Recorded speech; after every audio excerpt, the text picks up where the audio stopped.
Hello tout le monde, comment allez-vous? Alors on se retrouve aujourd'hui pour parler de ces produits que je n'ai pas aimé du tout et que du coup je ne vous conseille pas du tout.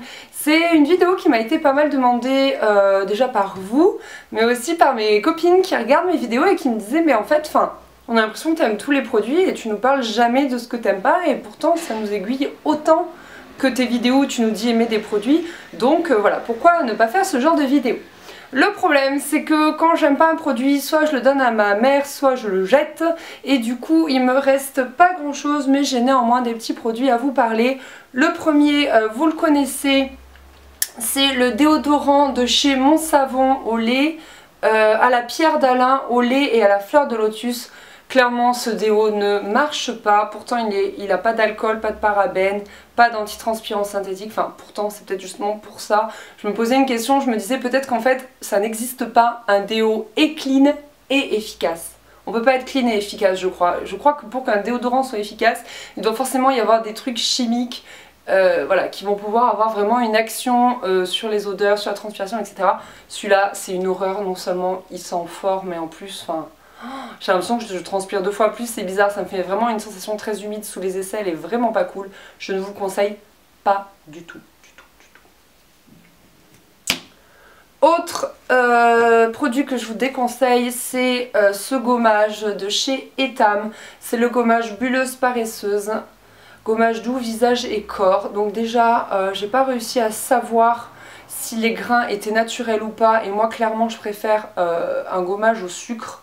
Je préfère la texture pour le corps. Celui-là, j'ai pas aimé la texture et surtout finalement l'odeur. Pourtant, c'est moi qui l'ai choisi. Hein.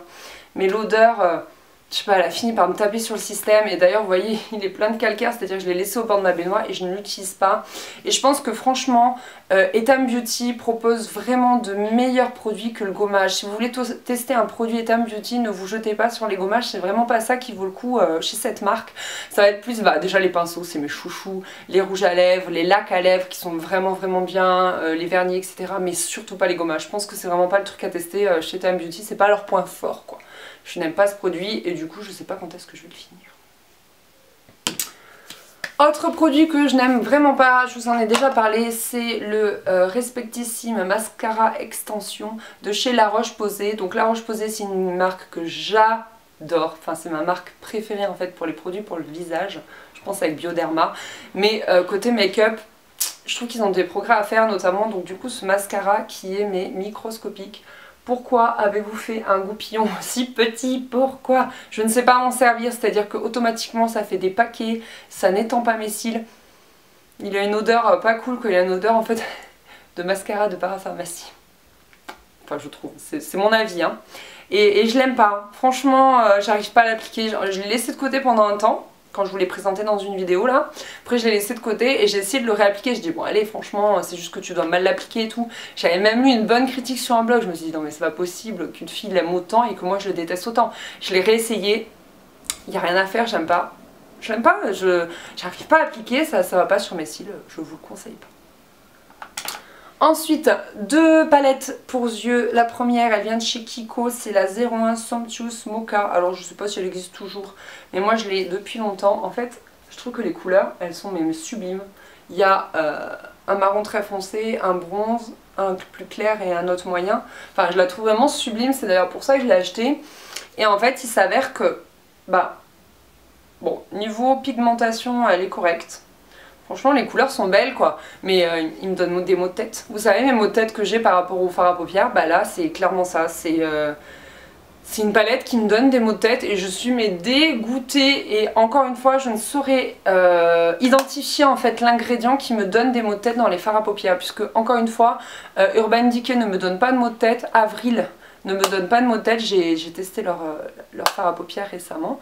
Et par contre Kiko, c'est une catastrophe. Donc moi en tout cas je ne vous conseille pas les fards à paupières Kiko. Les vernis sont cool, ils ont plein d'autres choses cool, mais vraiment pas...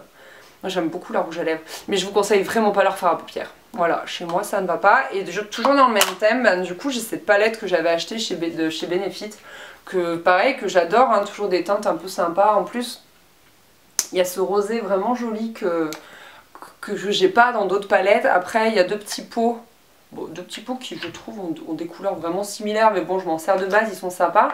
Je crois que je vous avais fait un tuto avec, je me rappelle plus. Et pareil, mot de tête quoi, donc la grosse blase, parce que ils sont beaucoup moins pigmentés que Kiko quand même. Ouais, grave moins. Donc bon, ils sont moins pigmentés, mais néanmoins j'aimais bien les couleurs et ils me font des maux de tête. Donc ben franchement, elle coûte un petit peu, enfin, elle vaut son pesant de cacahuètes quoi. Je sais plus combien elle coûte, 20 euros, 30 euros, je sais plus. Mais du coup pour le prix et se dire que finalement j'ai des maux de tête avec, je suis tellement dégoûtée. Franchement, grosse blase. Ensuite, autre produit que je ne vous conseille pas, c'est un dentifrice. Ouais, alors je sais plus si je vous en avais parlé, mais moi j'ai les dents sensibles, très très sensibles, et j'ai tout le temps mal aux dents, froid, chaud, mordre dans une pomme et tout. Ce sont vraiment des choses douloureuses pour moi. Et du coup j'étais assez fidèle à la Sensodyne, je sais pas, j'ai eu une période de stress en fin d'année et Sensodyne ne marchait plus. Donc du coup j'ai voulu tester autre chose, j'ai demandé à mon dentiste qui m'a du coup conseillé, mais toujours Sensodyne, mais un autre, le Sensodyne rapide il s'appelle. C'était pas mal, et puis je sais pas, je suis tombée sur cette pub, nouveau dentifrice Zendium, booste les défenses naturelles de la bouche, sensibilité, contient des protéines et des enzymes. Donc je me suis dit ouais, trop cool. Franchement la pub elle m'a fait de l'œil, j'avais vu des bons avis sur Instagram et tout, et dans mon casino il y avait une promo. Et ils sont relativement chers, hein. Je crois que c'est 4 euros le dentifrice, les Sensodyne c'est dans les 3 euros, 3,20 €. Donc bon, j'ai testé et c'est qui tout double. C'est soit je vois pas le changement quand je l'utilise, parce que pareil, j'ai fait des pauses, j'ai dit bon, réutilise-le, réessaye, franchement c'est juste que c'est une mauvaise période et tout. Donc soit je vois pas de différence, dans le sens où ben j'ai juste mes petites douleurs habituelles, soit c'est pire. Donc au final, moi je vous le conseille pas, je vais essayer de le finir, donc je l'alterne avec mon Sensodyne parce que bah, néanmoins c'est un bon dentifrice quoi, il te lave bien les dents etc. Mais au niveau sensibilité, pas top, donc je sais pas, faudrait peut-être tester, je crois qu'il y a d'autres... comment dire, d'autres soins, d'autres gammes dans ce dentifrice là, mais dans cette marque là, pardon, mais franchement je vous le conseille pas. Franchement aucune efficacité niveau sensibilité. Et enfin, dernier produit, lui aussi je vous en ai parlé, c'est le Keranov Blond Vacances pré-éclaircissant sans rinçage. Je l'ai plus utilisé depuis que je vous l'ai présenté parce que clairement il est nul quoi. Oui, il éclaircit bien, ça pour le coup il fait son job, mais il vous laisse un dépôt gras sur les cheveux, collant, c'est horrible alors que tu le mets après ton shampoing, donc c'est très désagréable. Je vais le jeter. Je vais le jeter, ça fait un an que je l'ai, donc je l'ai gardé pour vous le présenter et vous dire de ne pas l'acheter.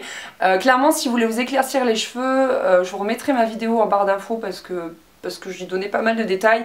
Il vaut mieux la gelée de chez Garnier, c'est vraiment la meilleure, elle rend les cheveux doux, elle est efficace, etc. Et je vous conseille pas du tout ce produit-là. Voilà. Et bien évidemment, c'est pas un produit appliqué si vous êtes brune, sinon vous allez devenir rousse. Et déjà que sur moi, ça fait quand même des reflets relativement dorés, en fait, pas blonds. Voilà, je vous le déconseille si vous n'aimez pas en fait ces reflets un peu cuivrés, un peu roux. Voilà, chose que ça fait sur moi, mais moi ça me dérange pas. Voilà pour ces produits que je n'ai pas du tout aimés, que je ne vous conseille pas du tout. Moi je serais curieuse toujours, comme toujours, de connaître les vôtres en fait. C'est toujours hyper intéressant d'avoir ces échanges là. Et j'espère que c'est une vidéo qui vous aura plu. Dites-moi si vous voulez que je vous en fasse d'autres à ce sujet là. Enfin, à l'occasion, si j'ai encore d'autres produits à vous présenter et à vous décrier, je le ferai volontiers. J'aime bien aussi quand vous me donnez des propositions de vidéos parce que du coup, c'est pour vous que je les fais en fait, c'est pas que pour moi. Enfin, le but c'est de vous apporter voilà, des infos, des choses comme ça. Et voilà. Allez, je vous laisse, j'arrête de blablater, je vous fais des gros bisous. Je vous dis à très vite. Bye. Et donc oui, je déménage en pyjama, donc c'est un pyjama que j'ai acheté en Espagne. Il est trop beau chez Oysho en solde, donc du coup je crois que je vais déménager entièrement en pyjama pour aujourd'hui. Bah voilà, écoutez, que si vous voulez que je vous dise, hein, je m'y attelle, c'est parti.